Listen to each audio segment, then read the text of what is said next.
عايز اتفضل. طول الجناح في الروماني، يعني هو كده كده مرفوع لفوق، لما يكون طويل ولا قصير؟ ده قصير، في طيور جناحها طويل. طول الجناح ده عيب ولا ميزه؟ ولازم احنا قلنا يبقى في تناسق. هو متناسق، بس في قصير زي ده قصير، وفي طيور جناحها طويل، لكن اللي فوق متناسق. الجناح طويل معدي الديل؟ لا مش فارق، مش بعدي الديل، يعني سوى الديل، بس الجناح اللي فوق يعني مش مفيش عيب. احنا قلنا الجناح يبقى لفوق، يعني شفت الطير حضرتك؟ شوف الطير متناسق، الجناح فوق الديل متناسق، لكن الجناح قصير. الجناح قصير، الجناح الجناح مش ماشي مع الديل، مش شرط. مفيش مشكله، مش شرط يعني ما يعيبش سواء طول ما يعيبش، يكون متناسق. في تناسق بسبب طول الطير. الجناح بيبقى حسب الطول، القصر والطول، او ممكن شباب يبقى صغير، طير شاب يبقى صغير لسه ما كملش.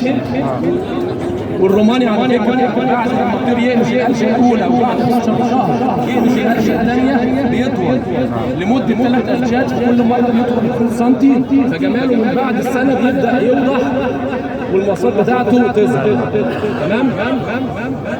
طيب احنا كده هنتكلم على الطيور، وفي اكتر من ذكر ما شاء الله تعالى، والتحكيم ما بينهم كان صعب. يعني احنا درجات صغيره ما بين كل طير والتاني.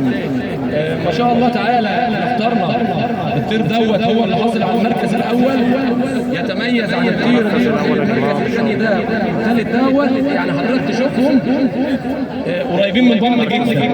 الطير دوت الجفن بتاعه افضل، الحبايب بتاعته اكمل. طبعا الطير دوت لسه عليه ريش.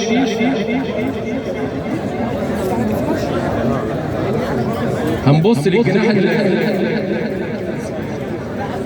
هنبص على الجناحين، هي كلها بفضل الله تعالى مرفوعه على الديل. الحبايب الاثنين موجودين هم، لكن مش كاملين عشان هو لسه عليه اخر سكن زي ما قلنا في الشرح. الطير الحبايب بتكمل كامله لما يخلص الريش. يعني الفرد لما يجي يرفرف او يفرد جناحه قدامنا نشوف الاثنين الحبايب موجودين. في عيب بيبقى الطير بيبقى ليه حبايب واحد بس من الحبايب ديت، ده قدامك اللي احنا بنقول عليه. ما شاء الله كشاب بفضل الله تعالى العظمه بتاعته فيها الكلب اللي احنا بنتكلم عليه.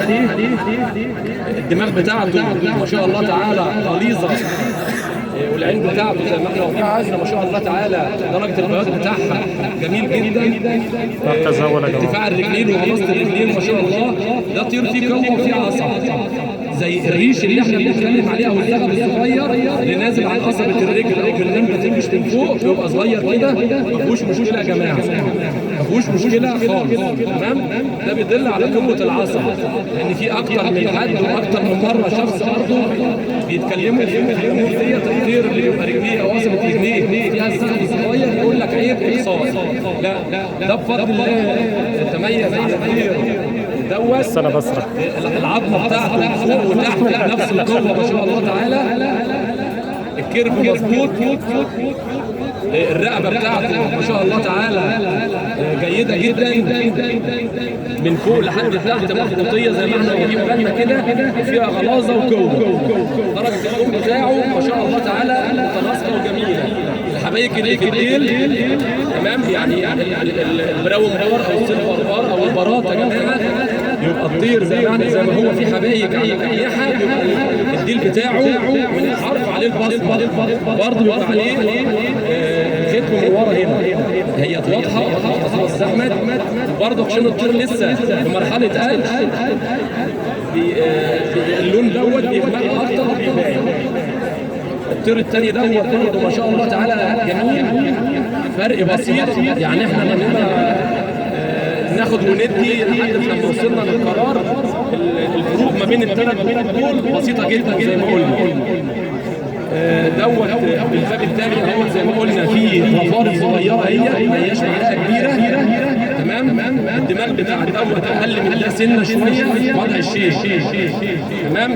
درجه اللون بتاعته فاتحه برضه جيده ما شاء الله تعالى. الحبايب بتاعته